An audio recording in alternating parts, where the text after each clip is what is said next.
So, just a real quick question. When you were growing up as a child, did anyone get hit by their parents, you know, in any sort of way? Or maybe most of you guys aren't Americans, maybe that's why. Just kidding. Just kidding. Okay, so my topic is for today is corporal punishment on children. And the idea is that children who go through corporal punishment, such as spanking, whipping, or beating, have a significant positive effect in the world. This may sound a little weird, guys. Okay, to justify this claim, my first point is that schools have more attentive and respectful children due to corporal punishment.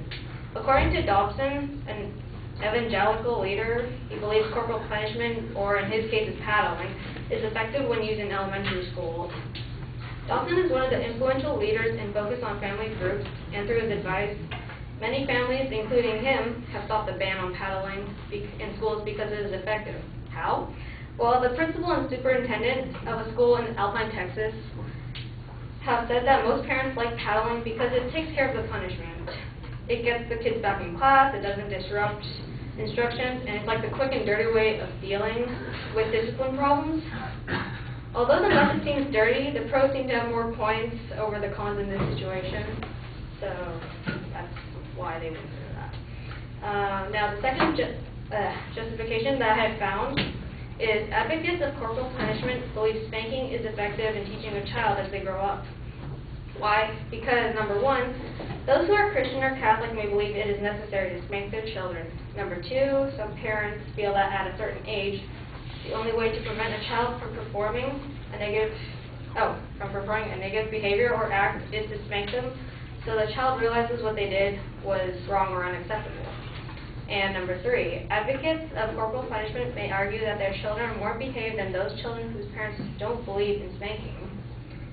For the first point, it is said in the Bible from various sections, such as Proverbs 22:15, "Foolishness is bound in the heart of a child, but the rod of correction shall drag it far from him." Or Proverbs 23:14, "Thou shalt beat him with the rod, and shall deliver his soul from Sheol." Which I'm guessing is supposed to be hell from our understanding. Whoever has read the Bible should know that, hopefully. Surveys from ads have shown that generally the second point is true, including some additional questioning of other parents in random cities, which I had to go around asking. And the third point, I've also questioned some friends. By random and majority agree with the statement, including my own parents, that whoever has been beaten is better off because they simply just have so much fear to live in, you know. And last but not least, my third justification is those who have gone through different levels of corporal punishment have become better people. For instance, according to an anonymous man, I don't know why he's anonymous in the first place, who owns Adequacy News for Grown-Ups.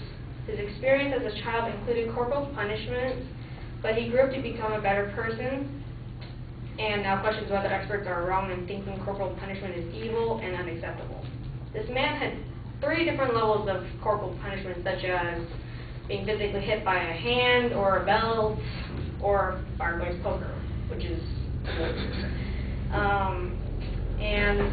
well, it depends on his severity of his actions or misbehaviors. That's how his levels of weapons are used on him, I guess. And of course, I think a belt and fireplace poker are really serious already, and I personally disapprove, but due to such weapons, I'm pretty sure the first time after he got beat by those, he did not make the same mistakes again for that. This definitely worked for him, and he grew up now to be a fine young man. He has a stable job, you know. And depending on severity and what type of weapon used for beating, that is considered evil and unacceptable, but spanking still should be accepted because just a firm hand is already sufficient, right?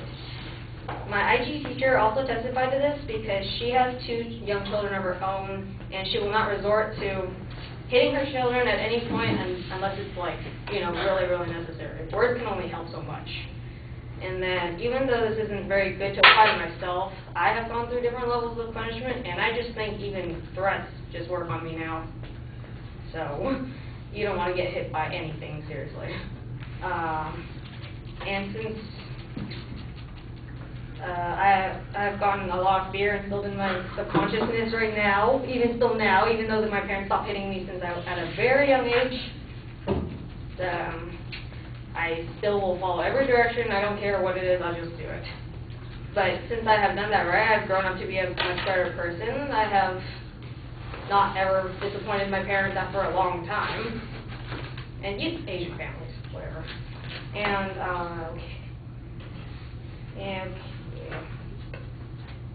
but yeah, that's pretty much it. Due to good discipline, right? That's very good. And in conclusion, I believe children who go through corporal punishment have a significant positive effect in the world. And yeah, that's about it.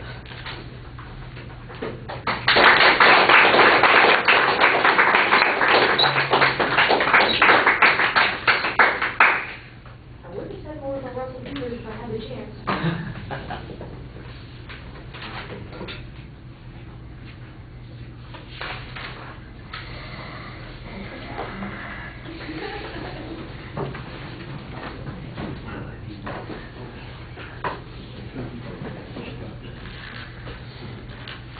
All right, well, you state the claim pretty clearly. I do think that you have that definition in the middle of the claim when you're presenting it. That should be kind of a separate section.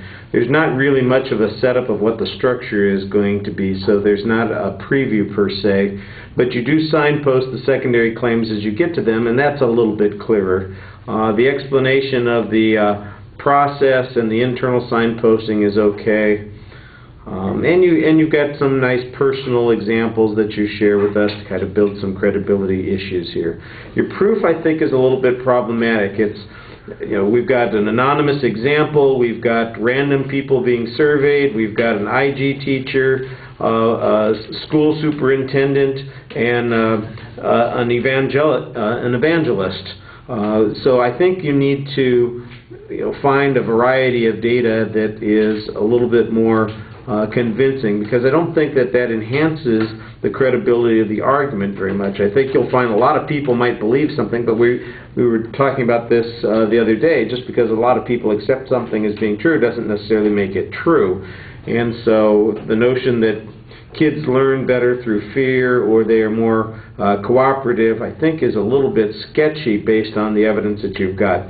Although I do like the idea of the school superintendent that we ought to be able to beat our kids, in class. I think that's a good idea. Can we extend that to the colleges too, because that might be really helpful. All right. So I think the generalizations are a little bit tough to take based on the evidence that you've got. Sometimes you sound a little defensive, a little self-depreciating. Nothing wrong with the well-placed self-depreciation, but sometimes it sounds almost apologetic. And you do have some backhand comments that you're making that undermine the argument.